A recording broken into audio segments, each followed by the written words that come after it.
Cobra roll because of the depiction in the sky with a smoke system of a cobra snake getting ready to strike. And that Hollywood stunt pilot was known as Frank Clark. For a long time they called that the Frank Clark roll because he invented it, but now it's known. Yeah.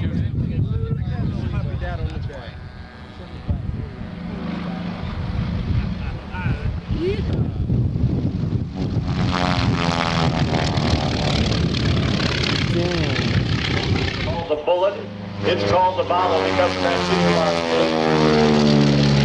fuselage. But for almost 60 years, nobody of them ever expect a pilot to do this deliberately. The big barrel roll, deliberately flying upside down, deliberately flying in knife edge flight, and deliberately doing the barrel roll. They would think he would be 1 second from death. Now, Jimmy Doolittle in these large engine GB racers, 67 airliner, 140 miles per hour. Look at this full inverted pass, very low and all the way down the flight line. That was on a Saturday.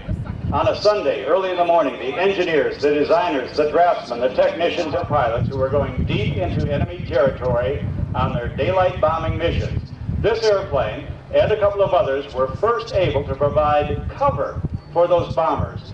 Engaged in aerial combat, their role as a ground attack aircraft could destroy a convoy carrying guns, ground-based troops, ammunition, supplies, trains, you have it. They would clearly take them out of commission. Plus or minus 20 times the force of gravity without breaking up. Much more than any pilot could take because of the construction, once again. For a little insurance policy, a little bit of altitude, and see what Bob has in store for us next. Now, starting the turn in, and we'll do a snap and roll sequence from, Danny, I'm about ready to start it. About the descending line, that's known in the world of confidence. Bob's high and to your right with the altitude he needs, and as he mentioned, he's going to really let her on. It is complete. Give Bob Davis a big round of applause, if you will, to join the International Aerobatic Competition. It is held by a different host country every other. Loss of a radio signal in this airplane is no problem either. And very soon, Andy will demonstrate that by actually turning the switches off. Look, down comes the antenna. Yes, nothing in my hand. I'll shake with these people.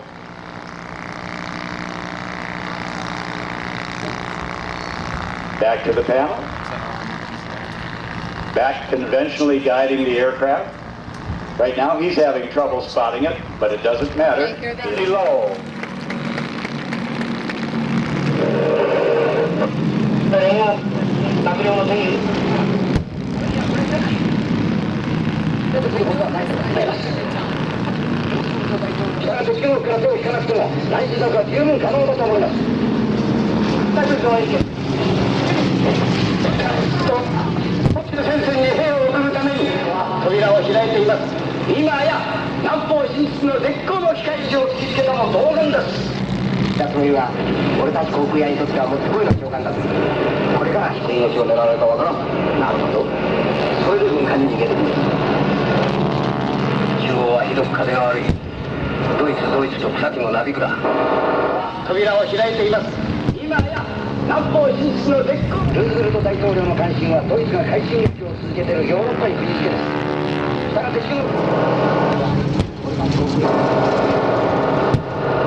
大事作は十分可能だと思います。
today being the climax of Aviation Expo 1995. We have with us as well as Iwo Jima.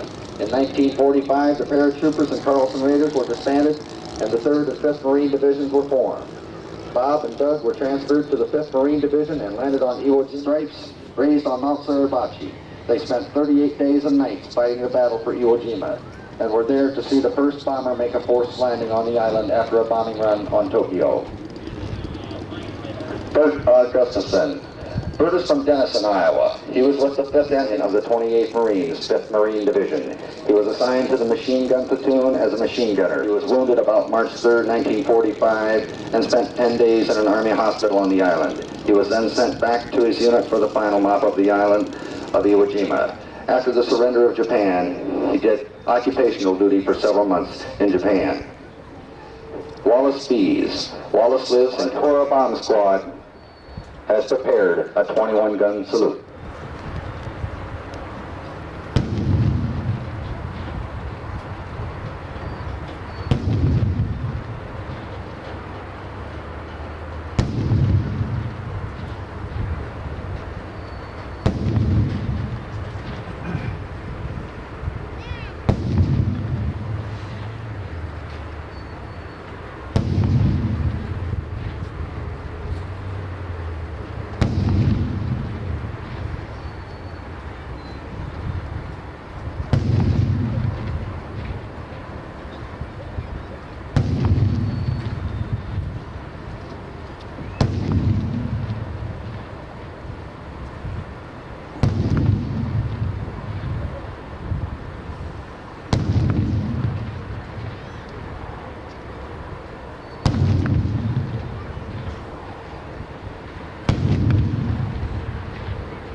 Of the Enola Gay, the B-29 that dropped the atomic bomb on Hiroshima and brought World War II to an end. If those gentlemen would come down here and join me right now, I would appreciate it. 50 years ago this year, and we're still lucky enough to have them with us. I also have Joe Schumacher, the president of Aviation Expo. I'd like to have him come down right now, please.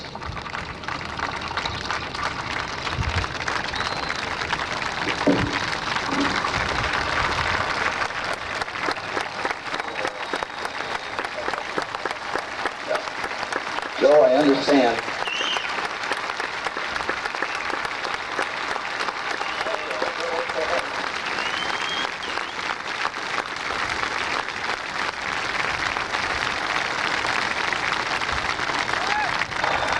Okay, Joe, I understand that Colonel Tibbets and the crew have something they would like to present to you. Well, Jerry, I'll make a slight correction, ladies and gentlemen. He said the crew of the Enola Gay. He's got 1/4 of it. That's there's not too many of us left, and we're delighted to be here. We've seen a wonderful show, and I'm sure that you will agree with me that this is first-class entertainment. Am I right? Okay, thank you. I appreciate the encouragement that you lend. Now, there is one man responsible for it, whether it's a success or a failure. I've been through that, Joe, and I know. But today we're here to honor this man for his success in bringing this to Ankeny and to putting on the shows that he has put on under some adverse circumstances. I think that this weekend we've been blessed with halfway decent weather and so forth. So, Joe, with having said that, and at the risk of hurting people's ears, I would like to present to you a little token of our appreciation for what you've done for the people of Ankeny and the pleasure you've given us.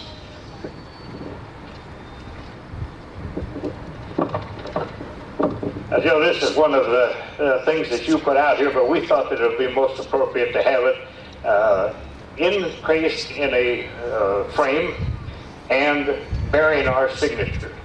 So with that, Tom, if you'll hold the microphone so I can shake Joe's hand, I want to give it. You got my hand. Yeah,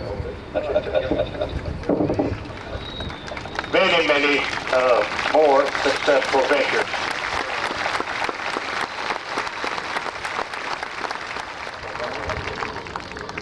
Thank you, Paul, Tom, and Dutch. I guess I just don't know what to say, but thank you. So we entertain the folks, and also trying to let everyone know that war is hell, and we thank you for what you did to bring that all to an end many years ago. Thank you. Ladies and gentlemen, you will notice that we have two lines of people formed, one on the runway and one out across the Pacific. These are, at least most, or some of the people that make striking back possible. These are the guys that fly the airplanes, build the explosives, spot the airplanes, work all year long, tirelessly giving of themselves to make this show possible for you.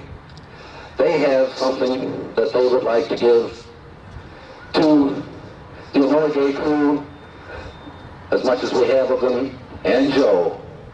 Ladies and gentlemen, salute.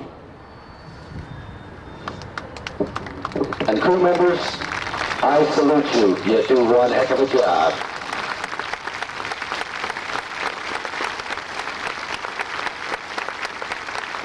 Okay, now don't go anywhere, folks. We've got the second half of Striking Back to do yet. Always a loner in threes, always above 30,000 feet, and always with just one bomb.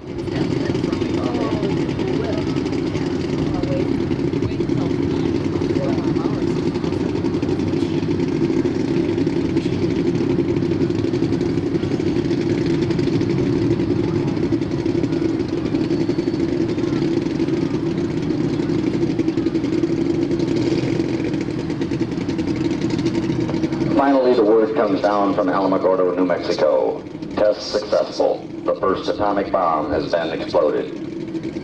Military experts tell President Truman that if the bomb is not used, American casualties may number 1 million in an invasion of the Japanese home islands. The decision is made. The bomb will be dropped tomorrow.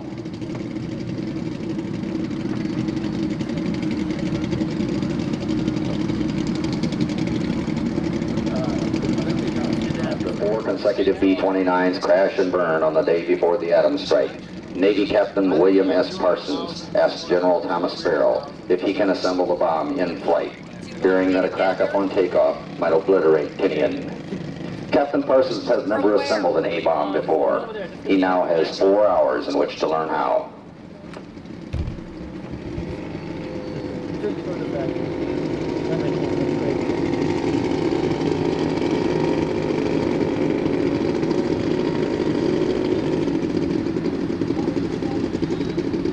Click on Will? Yeah. Thank you very much. Well, it's not often you get to be in the outfit. Now go on a long trip with me. Imagine yourself on a hot, steamy island named Tinian somewhere in the Pacific. You have just climbed aboard a B-29. In the pre-dawn dark of August 6, 1945, you hear the whine of a starter. You see a puff of smoke, and number 1 engine comes to life. Moments later, engines number 2, 3, and 4 are running smoothly.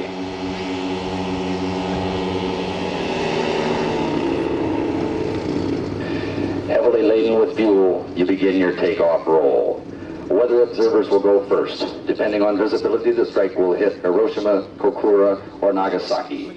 Colonel Tibbets will fly the strike plane, the Enola Gay.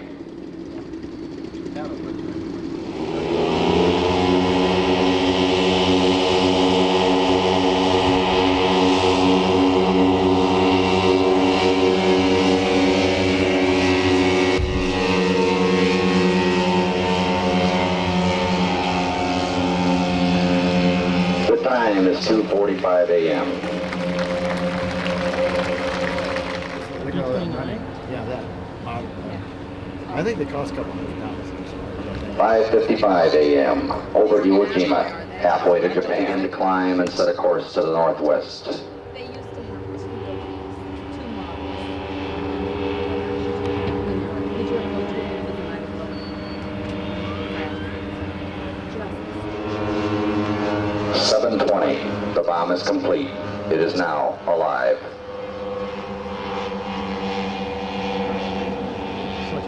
The undercast begins to break up, and the weather planes radio back that Hiroshima is the best target. 8:35, the two planes accompanying the Enola Gay peel off. What she must do alone.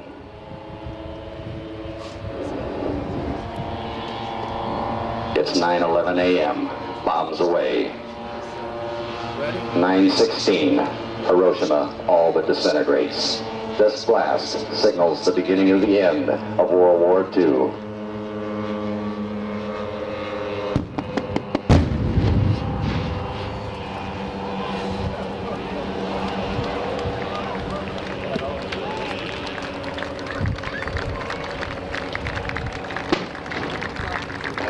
Years ago, World War II was brought to an end by unleashing the greatest force known to man.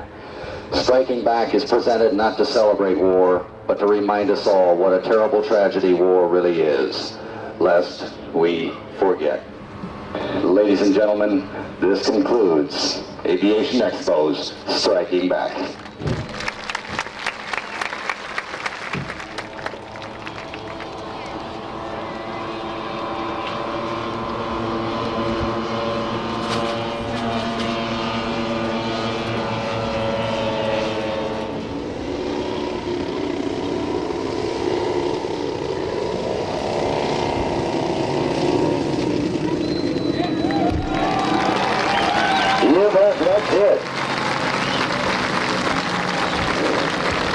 W-29 is filmed by Carl Spurlock, Lynn Jorgensen, and the radio man, Bob Hess.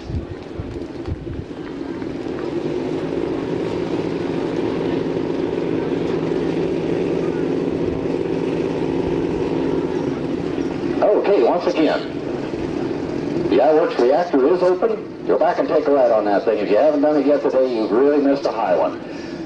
You can fly with the Blue Angels.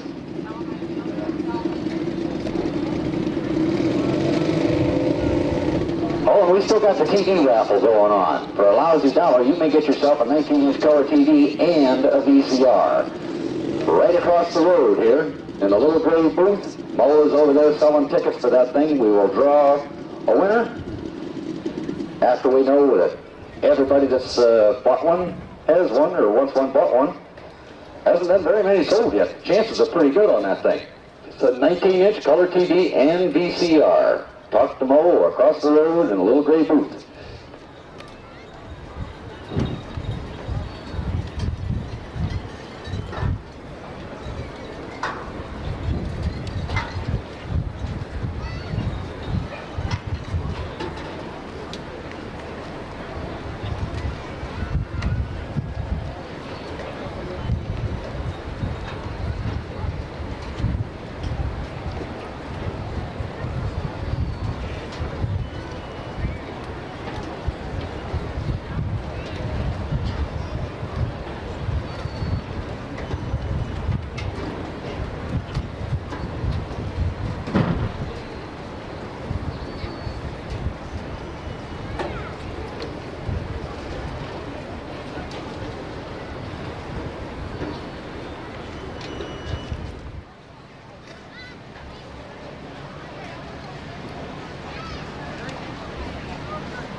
What we've got is a B-29, a B-17, and a C-47. They're all 1/5 scale models.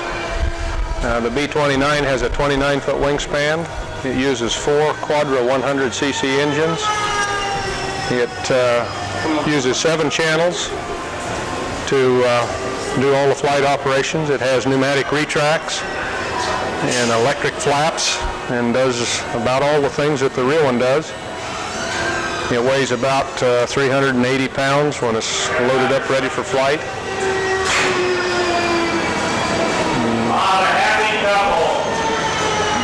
How does it fly? It flies very well. It's a big model, but the flight characteristics are very good. The takeoff and everything is usually pretty straight. The flaps and everything are operational, and it's just a good bird to fly. It does real well. What's our next plane? B-17.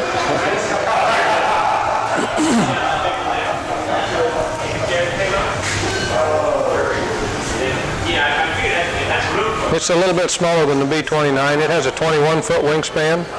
It uses four 4.2 Saxe-Dahmer engines for power. It weighs somewhere right around 200 pounds. I'm not sure exactly. It has pneumatic flaps, pneumatic retracts. It has pneumatic brakes coupled with the rudder to give you a little bit of help in the crosswinds. And it flies with scale 3-bladed propellers, just like the real one. And it's a real nice airplane to fly. What is the construction of the wing that's in the body? The fuselage is laid up fiberglass with plywood formers. The wings are a wire-cut styrofoam with a fiberglass skin on them, and wood spars. Wow, incredible detail.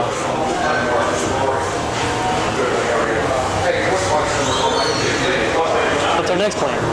Well, we've got a P-38 that one of the guys from Northwest Iowa flies over here. It's a 1/5 scale model. It has pneumatic retracts, uses 4.2 Saxe-Dahmer engines and 3-bladed scale propellers.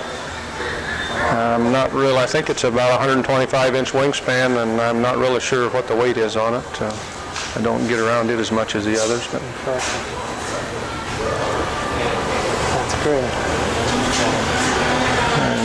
down here we have one of our 1/5 scale B-25s. They have a 14-foot wingspan. They use 2 Saxe-Dahmers for power. They have pneumatic retracts. I think they weigh about 85 pounds, I believe is where they come out. This one, they mount a video camera in the nose of it and fly it during the striking back show. And get some pretty good footage with it. There's a lot of stuff going on then, and it looks pretty nice. 5 minutes to 12. What's the scale on the B-25 again? 1/5. 1/5. 1/5. All of these are 1/5 scale. Do you fly the B-25? No, I do the B-29 and the B-17. What's the number here, Carl? Then we have a 1/5 scale C-47. It uses 2 Quadra 100s for power. It has pneumatic retracts, electric flaps.